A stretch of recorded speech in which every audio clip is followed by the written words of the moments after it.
മധ്യപ്രദേശിൽ ദുരഭിമാനക്കൊല ഭയക്കുന്നു. മൊണാലിസയ്ക്കും ഭർത്താവിനും കേരള ഹൈക്കോടതിയുടെ സുരക്ഷ. മധ്യപ്രദേശിലേക്ക് മടങ്ങിയാൽ ദുരഭിമാനക്കൊലയ്ക്ക് ഇരയാകുമെന്ന് ആശങ്കയറിയിച്ച് പ്രയാഗ്രാജ് കുംഭമേളയിലൂടെ സമൂഹ മാധ്യമങ്ങളിൽ ശ്രദ്ധേയയായ മൊണാലിസയും ഭർത്താവ് മുഹമ്മദ് ഫർമാനും ജീവന് ഭീഷണിയുണ്ടെന്ന് വ്യക്തമാക്കിയ ദമ്പതികൾക്ക് കേരളത്തിൽ സുരക്ഷയൊരുക്കി ഹൈക്കോടതി ഉത്തരവിട്ടു.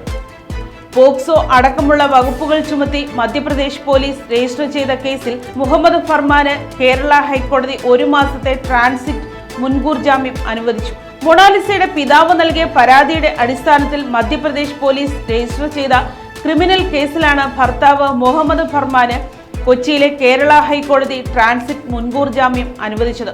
ജസ്റ്റിസ് കൗസർ എടപ്പകത്താണ് ഫർമാന് 1 മാസത്തെ അറസ്റ്റിൽ നിന്നുള്ള സംരക്ഷണം നൽകിയത്.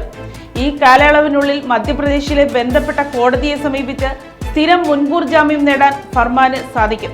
തട്ടിക്കൊണ്ടുപോകൽ, വ്യാജരേഖ ചമയ്ക്കൽ, പട്ടികജാതി പട്ടികവർഗ അതിക്രമ നിരോധന നിയമം, ശൈശവ വിവാഹ നിരോധന നിയമം, പോക്സോ തുടങ്ങിയ ഗുരുതരമായ വകുപ്പുകളാണ് ഫർമാനെതിരെ മധ്യപ്രദേശ് പോലീസ് ചുമത്തിയിരിക്കുന്നത്. വിവാഹ സമയത്ത് മൊണാലിസയ്ക്ക് പ്രായപൂർത്തിയായിരുന്നില്ലെന്നും വ്യാജരേഖയുണ്ടാക്കിയാണ് വിവാഹം രജിസ്റ്റർ ചെയ്തതെന്നുമാണ് പ്രധാന ആരോപണം. മധ്യപ്രദേശ് സർക്കാരിന് വേണ്ടി ഹാജരായ additional solicitor general SV Raju ഹൈക്കോടതിയുടെ അധികാര പരിധിയെ ചോദ്യം ചെയ്തു. കേസ് രജിസ്റ്റർ ചെയ്തിരിക്കുന്നത് മധ്യപ്രദേശിലായതിനാൽ കേരള ഹൈക്കോടതിക്ക് ഈ കേസ് പരിഗണിക്കാനാവില്ലെന്നും SC/ST നിയമപ്രകാരം മുൻകൂർ ജാമ്യാപേക്ഷ നിലനിൽക്കില്ലെന്നും അദ്ദേഹം വാദിച്ചു. സുപ്രീം കോടതി വിധികളും അദ്ദേഹം ചൂണ്ടിക്കാട്ടി. എന്നാൽ ഈ ആരോപണങ്ങൾ പൂർണ്ണമായും അടിസ്ഥാനരഹിതമാണെന്ന് ദമ്പതികൾക്ക് വേണ്ടി ഹാജരായ അഭിഭാഷകൻ M ശശീന്ദ്രൻ കോടതിയെ അറിയിച്ചു. ഒരു വീഡിയോ ചിത്രീകരണത്തിനിടെ പ്രണയത്തിലായ ഇരുവരും കേരളത്തിലെ നെയ്യാറ്റിൻകരയിൽ വെച്ചാണ് വിവാഹിതരായത്. തുടക്കത്തിൽ വിവാഹത്തിന് സമ്മതിച്ച മൊണാലിസയുടെ പിതാവ് മധ്യപ്രദേശിൽ തിരിച്ചെത്തിയ ശേഷം നിലപാട് മാറ്റുകയായിരുന്നു. വിവാഹ സമയത്ത് തനിക്ക് പൂർണ്ണമായി പ്രായപൂർത്തിയായിരുന്നുവെന്ന് വ്യക്തമാക്കി മൊണാലിസ കോടതിയിൽ സത്യവാങ്മൂലം സമർപ്പിച്ചു. ഇതിന് തെളിവായി voter ID card, bank account വിവരങ്ങൾ, മറ്റ് ഔദ്യോഗിക തിരിച്ചറിയൽ രേഖകൾ എന്നിവയും ഹാജരാക്കി. മധ്യപ്രദേശിലേക്ക് മടങ്ങിയാൽ തങ്ങൾക്ക് ജീവാപായം ഉണ്ടാകുമെന്നും ദുരഭിമാന കൊലയ്ക്ക് ഇരയാകാൻ സാധ്യതയുണ്ടെന്നും ദമ്പതികൾ കോടതിയിൽ ബോധിപ്പിച്ചു.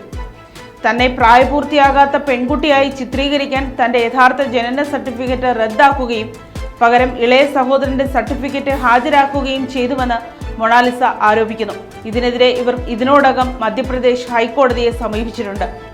മിശ്ര വിവാഹിതരായ ഈ ദമ്പതികൾ സമർപ്പിച്ച വിവാഹ സർട്ടിഫിക്കറ്റ് പരിശോധിച്ച ശേഷമാണ് ഹൈക്കോടതി ഇവർക്ക് ഇടക്കാല സംരക്ഷണം നൽകിയത്.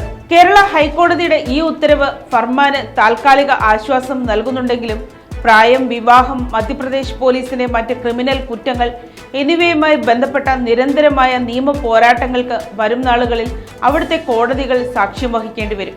News desk, Kottarakkara media.